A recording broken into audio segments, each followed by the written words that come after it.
Nosso projeto funciona todos os dias da semana. Nós nos chamamos Comunidade Adventista Terceiro Ato porque nós entendemos que o primeiro ato da salvação foi Jesus morrer na cruz do Calvário por nós. Esse é o primeiro ato para sermos salvos. O segundo ato da salvação foi Ele enviar o Espírito Santo para trabalhar na minha e na sua vida. O terceiro ato é Ele nos enviar pelo outro. Portanto, terceiro ato porque o primeiro é Deus por nós, o segundo é Deus em nós, o terceiro é Deus através de nós. Ao longo da semana nós temos aqui diversas atividades. Aulas de francês, alemão, aulas de espanhol, de inglês para adulto e criança, aula de coral, aulas de violão, aulas de culinária, entre outras atividades, e você pode nos ajudar com o seu talento. Há algo que você sabe fazer bem melhor do que eu. E você pode também ser um instrumento na mão de Deus. Então eu repito, você é muito bem-vindo à Comunidade Adventista Terceiro Ato. Aqui, nós não estamos preocupados com a forma. Nós estamos preocupados com a essência do cristianismo. Porque nossa alma tem pressa. Venha do jeito que você está. Venha do jeito que você é. É assim que Cristo nos ama, tá bom? Obrigado. Não pode derrubar a Torá, porque senão, segundo a tradição, tem que ficar 70 dias sem comer.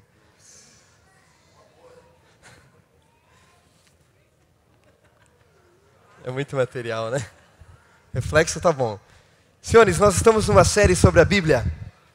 Semana passada eu falei sobre a transmissão, inspiração e produção do texto bíblico e trouxe um dos materiais nos quais a Bíblia foi feita, e falei do pergaminho, por causa da cidade de Pérgamo. Quem esteve aqui se lembra.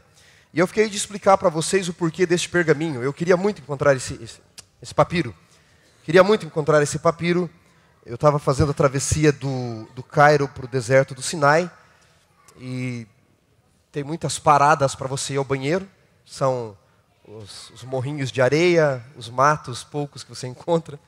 Mas no meio dessa trajetória aí de 1000 e poucos quilômetros, nós encontramos um único estabelecimento, uma única vendinha. Era um casebre no meio do deserto. Tinha lá água para vender, umas coisinhas. E de repente eu olhei no chão assim, uma pilha de papiros. E papiro é caro, e se você for para o mundo árabe, nunca pague o preço que eles te dão de início. Nunca. Se você for comprar um papiro e falar custa $200, não custa. Se você negociar, você vai comprar por 20, depois de 2 horas de negociação. E tenha certeza, ele ganhou muito nas suas costas. Tá? Eu fui expulso de um local negociando, era $200 e eu ofereci 2. Aí ele me empurrou, ele disse assim, brasileiro é mercenário, sai daqui, e me empurrou. E eu fui embora. Aí ele voltou, não, volta aqui. E por fim, o produto que era $200 eu comprei por 20. Um outro pastor que estava junto, amigo, ele tinha comprado por $80. E ele olhou para o vendedor e falou, mas você me vendeu por 80? Ele falou, foi você que quis pagar. Bom, consegui negociar. Esse papiro é um achado. Ele é o horóscopo egípcio.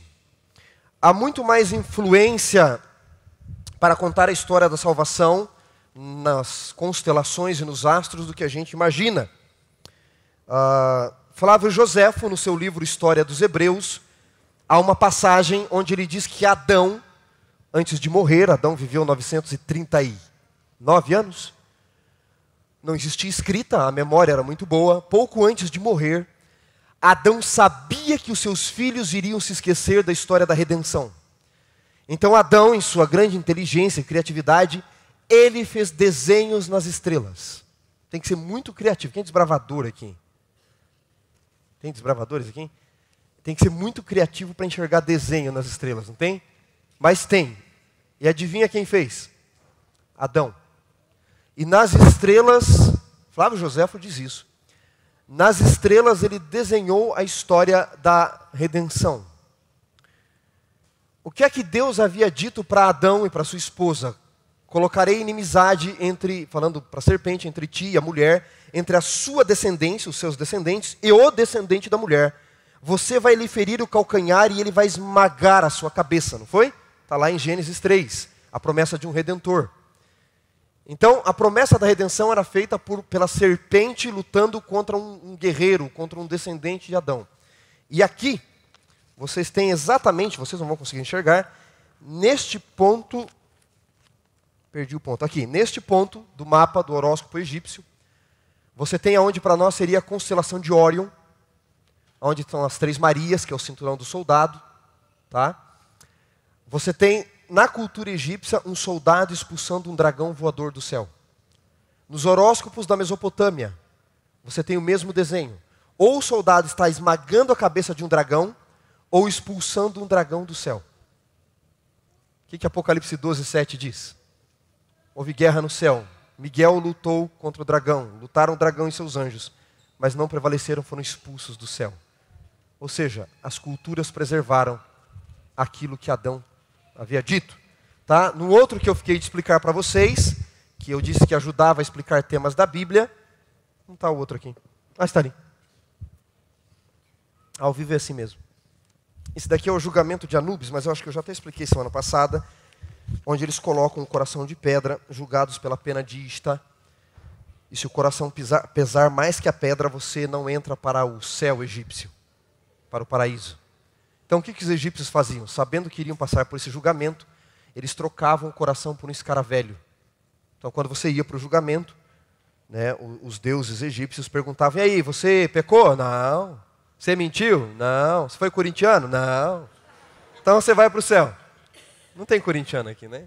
Corintiano é tudo gente boa.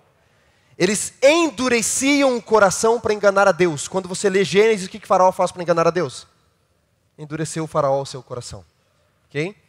Hoje eu quero falar para vocês um pouco mais sobre a veracidade do texto bíblico, a confiabilidade da Bíblia. A pergunta é, tudo bem, entendi como o texto foi transmitido, como Deus usou homens, os materiais em que a Bíblia foi escrito, mas a Bíblia é de confiança? Como posso eu ter a certeza de que esta Bíblia que eu tenho em mãos foi a mesma que Mateus escreveu, que Davi escreveu, que João escreveu? Como eu posso ter certeza que ela não foi adulterada ao longo dos tempos? A religião foi um grande instrumento de manipulação e tortura das massas. Quem detinha o poder da mídia, que era o poder da escrita, detinha o poder para manipular a mente das pessoas. Então muitos críticos dizem que a história verdadeira foi a história que foi contada. Quem me garante, portanto, que essa história que aqui está escrita não foi contada simplesmente para manipular as pessoas e para ganhar dinheiro? Afinal, religião, se a pessoa tiver mau caráter, pode ser um bom meio para ganhar dinheiro. Posso eu confiar no texto bíblico? Que evidências eu tenho hoje para saber que este texto que eu tenho aqui em mãos não foi adulterado a despeito de tantas traduções e de tantas ideologias dos tradutores? Há um ditado em italiano que diz que traduttore est traditore. Todo tradutor é um traidor. Então como eu posso confiar de fato neste texto e se ele foi adulterado ou não? Ainda que ele não tenha sido adulterado, como eu posso ter certeza que essa história que está aqui aconteceu? Que ela não foi inventada, ela pode ter sido escrita desse jeito, mas Jesus não ressuscitou. Roubaram o corpo de Jesus e falaram: ah, ele ressuscitou. Moisés não viu nada lá no monte fumegante, não. Sei lá, cheirou lá alguma coisa e viu gnomos. Era uma invenção, né? Como eu posso ter certeza da veracidade e da confiabilidade da transmissão do texto bíblico? Em outras palavras, senhores, nós usamos a Bíblia para provar a nossa fé. O problema é que para aquele que não crê na Bíblia, você tem que provar a Bíblia primeiro, para depois você utilizar a Bíblia para provar a sua fé. Então vamos lá. Existe hoje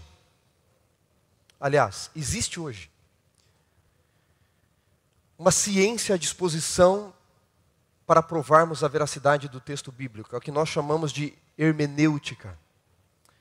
Aqueles aqui que são da área do direito estudaram hermenêutica.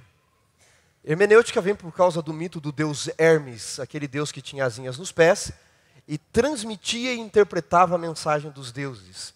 A hermenêutica, portanto, é a ciência da interpretação. A hermenêutica tem uma ferramenta chamada de exegese. Tá? A exegese é a ferramenta da hermenêutica. Para facilitar, é como se a hermenêutica fosse o pedreiro e a exegese fosse a colher do pedreiro. A ferramenta que a hermenêutica se vale para provar algumas coisas. Exegese vem do termo grego egerkenos. Significa literalmente tirar para fora. Extrair. É uma redundância, uma tautologia na nossa língua. Extrair do texto aquilo que ele tem. A exegese se vale de uma ferramenta auxiliar que se chama crítica textual.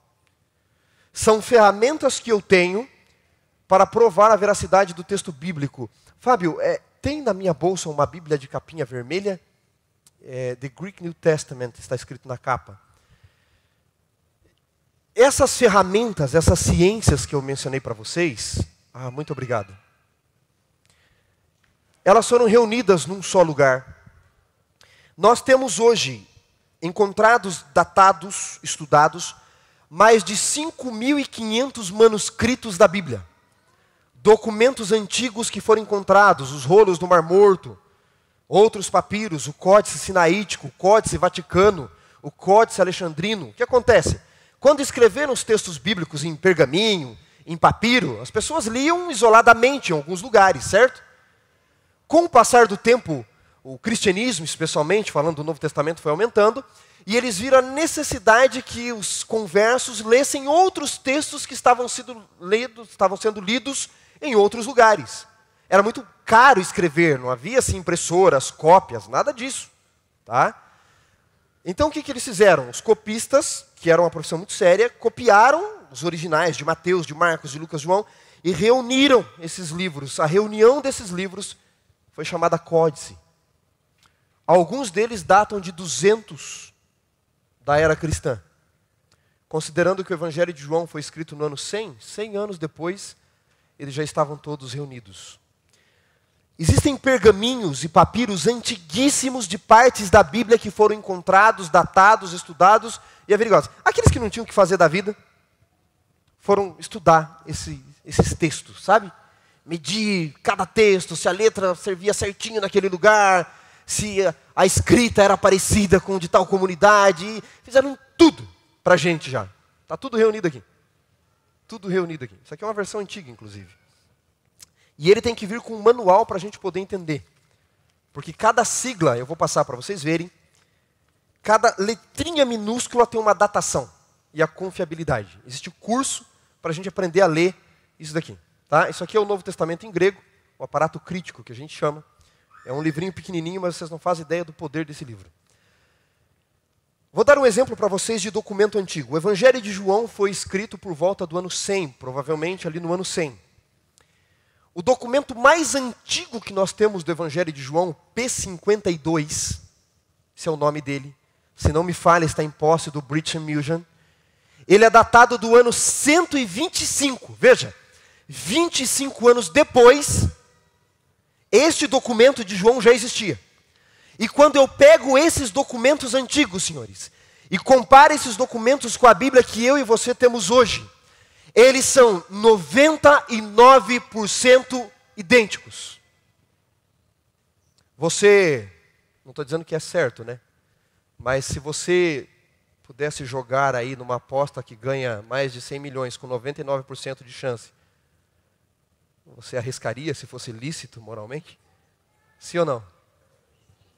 99% de confiabilidade do texto bíblico. E tem gente que duvida. O problema da mente ocidental é que nós aceitamos muito algumas coisas, algumas espécies de crenças, religiões, sem filtro nenhum. Mas quando se trata do texto bíblico que foi estudado, datado, pesquisado, criticado, e ela passa pela confiabilidade da crítica textual, nós não aceitamos. Só para vocês terem uma ideia, se eu fosse jogar o peso das evidências que eu jogo sobre a Bíblia, sobre os livros de Sócrates e Platão, nenhum deles se provaria verdadeiro. Mas alguém aqui já viu algum crítico duvidando dos livros de Sócrates e Platão? Não? mas eles não têm nem 10% do peso de crítica e estudo da Bíblia. Então eu comparo os documentos antigos, encontro um documento, vejo que são porções da Bíblia, comparo com o texto bíblico, mais de 5.500 manuscritos, para nós provarmos a confiabilidade da Bíblia. E tem gente que diz assim, esse texto foi adulterado. Não foi. Eu não tenho o autógrafo, aquele que o profeta escreveu, esse eu não tenho. Ele se perdeu. Mas eu tenho textos muito próximos da época em que foi escrito. E eles são muito, muito confiáveis pela crítica textual, por exegetas, por críticos textuais e por arqueólogos. Tranquilo até aqui? Vou passar para vocês verem. Esse aqui, se derrubar, são 70 dias de jejum. Esse daqui, se derrubar, são 100, tá bom? Então eu vou passar para vocês verem. Acho que vou ter que começar de lá, né? Você me ajuda aqui, por favor? Vocês querem que eu deixe aberto num texto conhecido aqui? Vou deixar aqui no texto mais conhecido do Novo Testamento, que é Mateus 6, tá bom? O Pai Nosso está aqui marcadinho. Está ali, Pater Rimon, Roentoi, Ruranós. Pai Nosso que estais no céu. Muito bem. Não foi adulterado o texto. A história comprova a veracidade do texto bíblico? Notem, nem tudo na Bíblia vai ser comprovado. Isso tem que ficar na sua mente. Tá? Dá um pulinho na primeira carta de João, por favor. Vamos ler a primeira carta do apóstolo João. Ele escreveu o Evangelho, 3 cartas e o livro de Apocalipse. Está lá no finalzinho da Bíblia. Primeira carta de João. Olha que curioso que o apóstolo João escreveu. Ele disse assim, no capítulo 1 da primeira carta: o que era desde o princípio, o que temos ouvido, o que nós vimos com os nossos próprios olhos, que contemplamos, o que nossas mãos tocaram com respeito ao verbo da vida. Ele diz no verso 3, o que temos visto e ouvido, anunciamos também a vós outros, para que vocês igualmente mantenham comunhão conosco, e a nossa comunhão é com o Pai e com o seu Filho Jesus Cristo. João está dizendo que eles foram testemunhas. Eu disse para vocês que nem tudo na Bíblia vai ser provado, eu não consigo provar tudo. Eu não preciso comprovar tudo na Bíblia, porque a Bíblia exige fé também.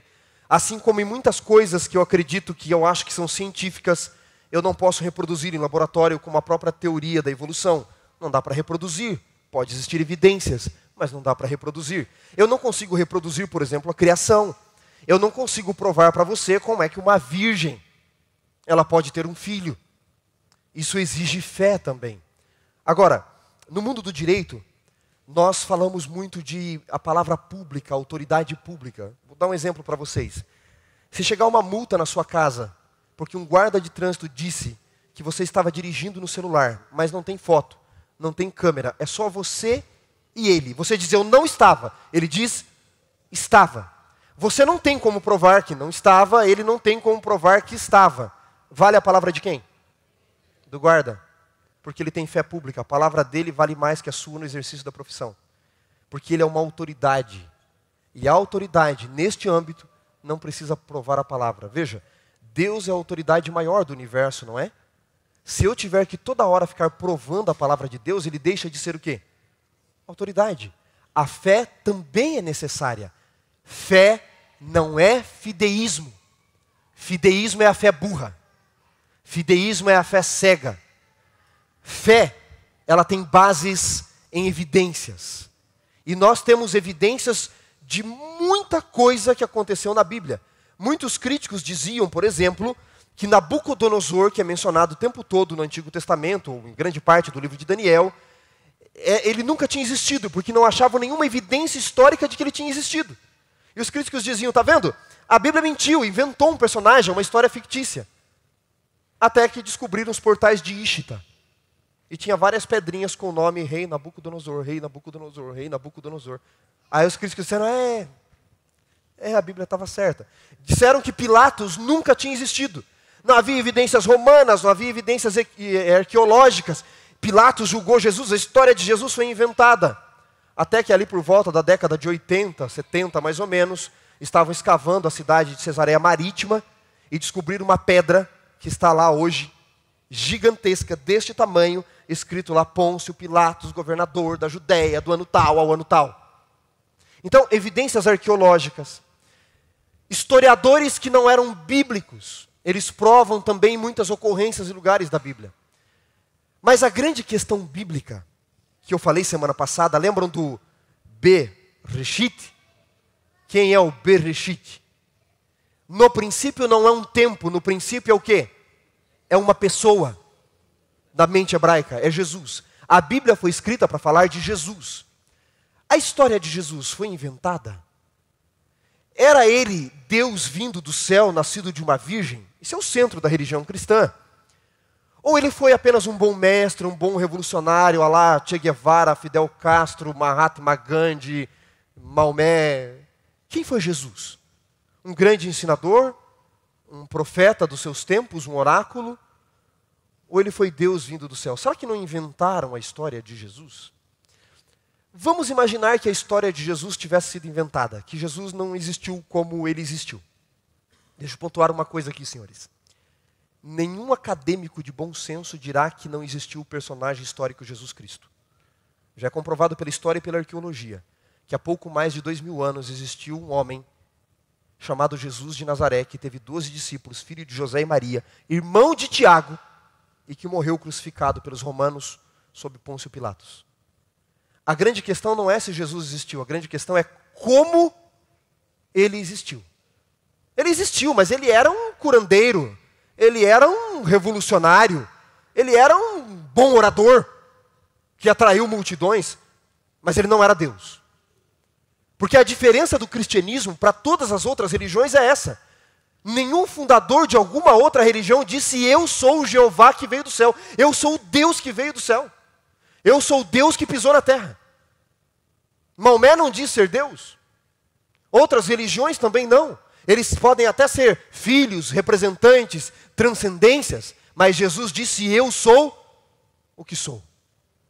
C.S. Lewis, o antigo professor de Oxford e autor das Crônicas de Nárnia, ele diz assim: diante de Jesus, segundo o que a Bíblia o apresenta, você tem apenas duas posições.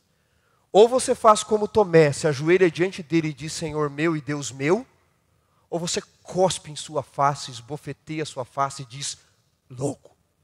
Porque ninguém alvorou dizer ser o que Jesus disse ser. Eu sou Jeová, disse ele. Eu sou o Criador do universo. Ninguém sã consciência. Então, diante de Jesus, ou você o aceita, ou você o rejeita. Fora isso, disse C.S. Lewis, não me venha com uma terceira opção, dizendo que ele era um revolucionário, um bom pregador, um bom mestre, porque esta foi a única opção que ele não deixou. Com Jesus é tudo ou nada. Ele disse: quem comigo não ajunta, espalha. Mas e se a história de Jesus foi uma invenção para ganhar poder? Quer ver? Vamos imaginar como é seu nome, querido? Rafael, que o Rafael e eu resolvemos inventar uma religião para ganhar dinheiro. A religião dá dinheiro, Rafael. O que você acha? Vamos fazer, vamos lá, Wanderson, vamos montar uma religião. Que religião nós vamos inventar? Nós vamos inventar a religião para ser o relógio para mim. Nem Salomão em toda a sua glória teve um desse.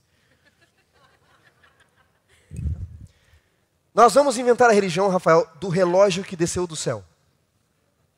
O relógio vivia lá com seu pai, o relógio mor, e ele resolveu descer do céu para nos salvar, se encarnou, e o relógio nos ensinou a contar o tempo, nos ensinou que chegará o tempo onde não haverá mais tempo. Portanto, agora é o tempo de você aceitar o representante do tempo para que você tenha um dia tempo. Vai que você fica sem tempo. Uma boa pregação, não é, Rafael? Já montei aqui a nossa teologia, tá? Do relógio, tá? Igreja do relógio que voltará. E as pessoas começam a acreditar em mim e no Rafael. Uau, adoro o relógio que nos ensina a contar o tempo, que um dia chegará o tempo onde não haverá mais tempo, porque eu quero ter tempo, eu ando meio sem tempo e descobri que... tempo. E as pessoas começam a se entregar ao relógio que desceu do céu, que voltará. Só que eu e você sabemos que é o quê? Mentira. Mas está dando dinheiro. E a gente começa a pregar. Um dia alguém bota uma arma na cabeça do Rafael e diz assim: você crê que esse relógio morreu por você? E vai voltar para te buscar e te dar vida eterna mesmo? Porque eu vou acabar com a tua vida agora. Espero que seja verdade. Você crê ou você quer negar a tua fé? Se o Rafael tem um mínimo de bom senso, o que ele vai dizer? Não. Desculpa, eu queria uma graninha, vamos dividir, quanto eu te pago. Os discípulos, se tivessem inventado, obrigado, Rafael, a história da ressurreição, de um Deus que desceu do céu para nos salvar, Imaginemos que fosse mentira. Deu lucro para eles? Qual lucro os discípulos tiveram com essa mentira? Um morreu decapitado, o outro morreu crucificado de cabeça para baixo, o outro foi jogado num caldeirão de óleo fervendo, o outro exilado, o outro foi transpassado a espada, o outro perdeu a cabeça. Qual foi o lucro que eles tiveram com essa mentira, se eles tivessem inventado? Outra coisa, senhores, se os discípulos tivessem inventado a história de Jesus, como nós a conhecemos, eles inventaram muito mal. Porque cá entre nós, deuses na antiguidade tinham que ser poderosos. Como é que Jesus nasce? Numa manjedoura, pobre, numa história que ninguém podia provar, de uma virgem. Começa o seu ministério, a sua religião, com 12 homens, a maioria ninguém dava nada por eles. E se é mentira, a gente precisa facilitar para as pessoas não seguirem, porque a gente sabe que é mentira. É fácil seguir o cristianismo? Vocês já viram a pregação de Jesus? Quer ser o primeiro? Seja o último. Quer viver? Tem que morrer. Quer ser Senhor? Tem que ser servo. Ame os seus inimigos, senhores. A gente tem dificuldade de amar até corintiano. Imagina inimigo. Eu amo os corintianos, só quero dizer isso, tá? Eu nasci corintiano, inclusive. Tá bom?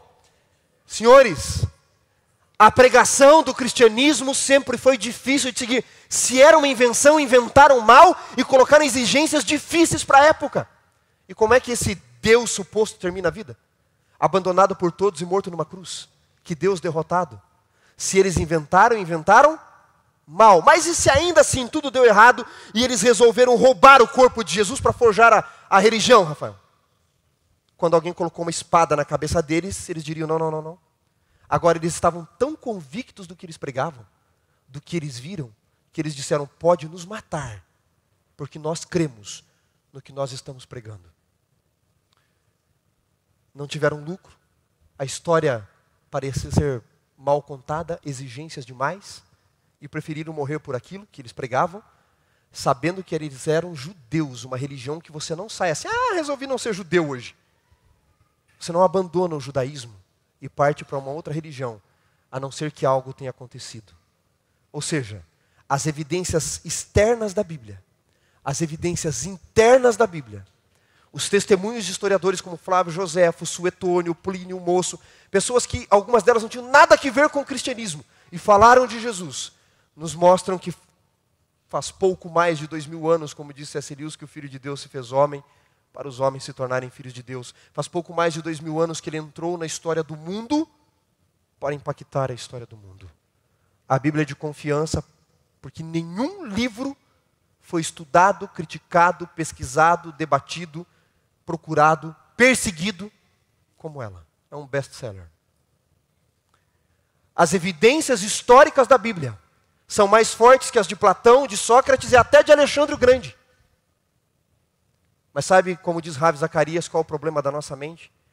Nós aceitamos tantos absurdos. Quanta gente crê em horóscopo? Não vim aqui discutir se o horóscopo é certo ou errado. Mas quanta crítica textual, documentos antigos e a confiabilidade de quem escreveu você foi pesquisar? Não, apareceu na telinha do teu celular, você falou, hoje o signo de Aquário terá problemas. Todo dia a gente tem problemas. Você não quer saber se quem escreveu é confiável, como é a vida, os frutos da vida dessa pessoa, quais são os pergaminhos antigos. Religiões orientais que nós temos adotado sem nenhum critério, de pessoas que se cortam, se furam, andam com facas atravessadas no rosto, a gente aceita. Mas o cristianismo, as pessoas não aceitam. Por quê? Elas têm dificuldade de aceitar o transcendente? Não, elas aceitam outras religiões. As pessoas não se revoltam contra a ideia de um Deus, elas se revoltam contra a vontade de um Deus. Porque quando eu aceito o Jesus da Bíblia, ele diz, você me aceita? Sim, eu quero transformar você. Aí mora o problema, senhores. Por isso nós nos revoltamos e tentamos achar argumentos. É mais fácil ficar no comodismo, na zona de conforto. Outro dia eu li a história de um casal que estava com sérios problemas na vida, entre os dois. E resolveram tentar de tudo e, por último, resolveram ler a Bíblia para ver se ajudava. E começaram a estudar a Bíblia. Estudar a Bíblia. Um casal muito inteligente, estudando a Bíblia.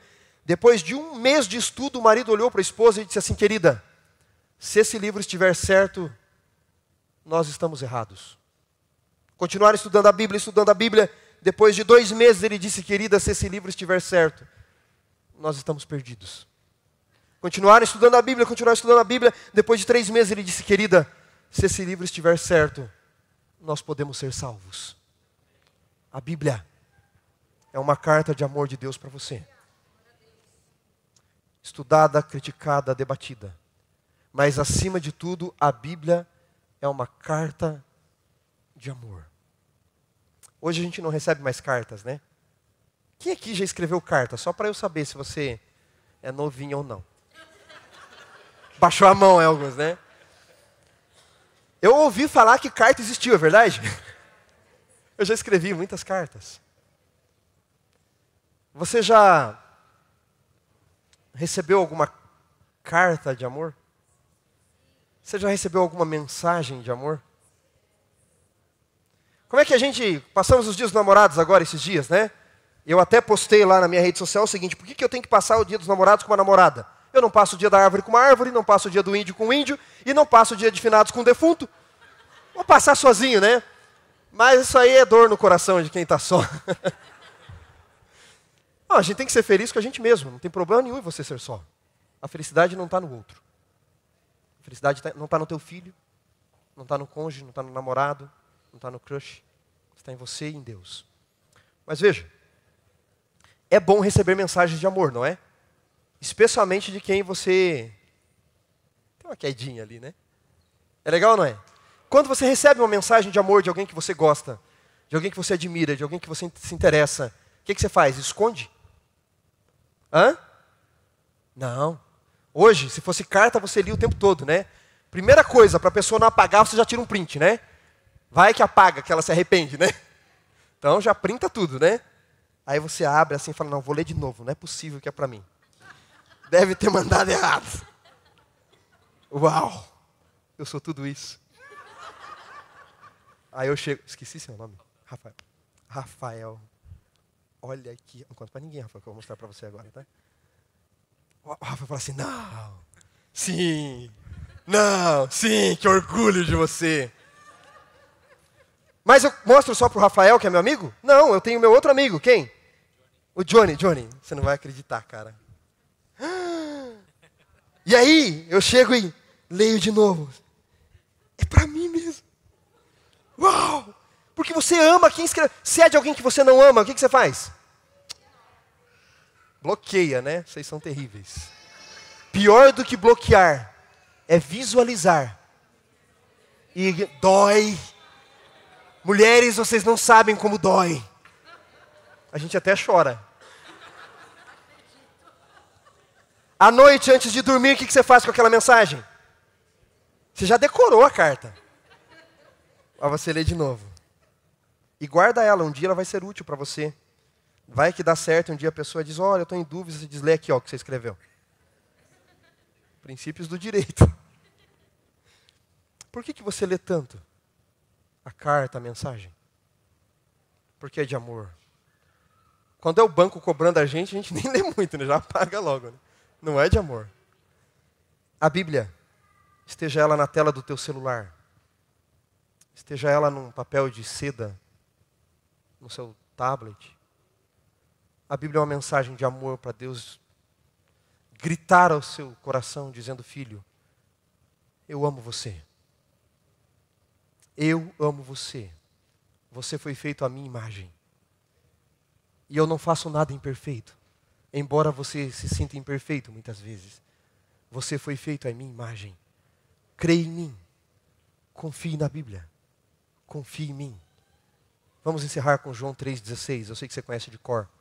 A mensagem de Deus é, porque Deus amou o mundo, você, de tal maneira, que deu o seu único filho, para que todo aquele que nele crer, não pereça, mas tenha a vida eterna. Se esse livro estiver certo, você e eu podemos ser salvos. Mas não se esqueça, se esse livro estiver certo, ele vem. Ele vem para buscar aqueles que o buscam. E a Bíblia tem 2 notícias. Uma boa e uma ruim. Notícia boa. Se você acreditar, se você estudar, se você buscar, se você se entregar, se você confiar, se você pregar, se você falar, se você anunciar, se você esperar, Ele virá para você. Notícia ruim, se você não acreditar, se você não estudar, se você não confiar, se você não falar, se você não pregar, se você não esperar, Ele virá do mesmo jeito. Ele vem para buscar aqueles que o buscam. E aqui está o caminho para conhecermos Deus cada vez mais. Deus abençoe você. Senhores, algumas pessoas me perguntam, mas a história da Bíblia é fabulosa demais para acreditar num Deus criador e num Deus que vai voltar, não parece? Me dá só 3 minutinhos da sua atenção. Imagina você que eu estou vindo para cá, para falar para você. E na vinda para cá eu vejo um homem caído na esquina, jorrando sangue para todo lado. Paro para tentar ajudá-lo, no desespero da morte ele me arranha. Eu tento segurá-lo, ele continua arranhando, dou os 2 tapas nele, ele apaga e morre. A polícia chega nessa hora. Quem é o suspeito? Sou eu. Incide o artigo 121 do Código Penal, eu posso pegar até 30 anos de prisão. Aí a polícia diz, você o matou por quê? Eu digo, eu não matei, foi um disco voador, um objeto voador não identificado, jogou um laser sobre ele, ele estava aqui morrendo e eu vim para ajudá-lo. Vou para a cadeia ou para o hospício? Mas aí, eu contrato a doutora Ana para me defender, excelente advogada. E eu conto essa história, ela olha para mim e fala assim, tá, foi isso que aconteceu. Eu digo sim. E ela fala, tá bom, vou acreditar em você. Mas precisamos de evidências. E ela começa a encontrar evidências. Ali na esquina tinha um porteiro num prédio que ele viu um objeto voador aquela noite. Opa, a minha história fabulosa agora é tão mentirosa assim? Aí ela vê pela câmera lá só a placa de um carro que passou por ali também e consegue identificar o motorista. E ele diz, não, eu vi um laser caindo sobre aquele homem. Num prédio ela encontra um outro morador que diz, não, eu vi uma luz rasgando o céu aquela noite. E ela junta 10 testemunhas que não se conhecem, que não me conhecem e que contam histórias parciais, mas parecidas com a minha.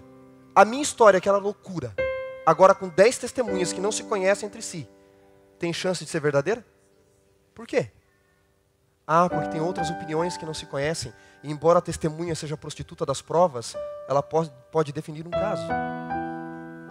Quando eu vou para a história das nações, e eu busco a história das nações, eu acho a Bíblia fabulosa porque uma serpente fala, engana um casal e oferece uma fruta.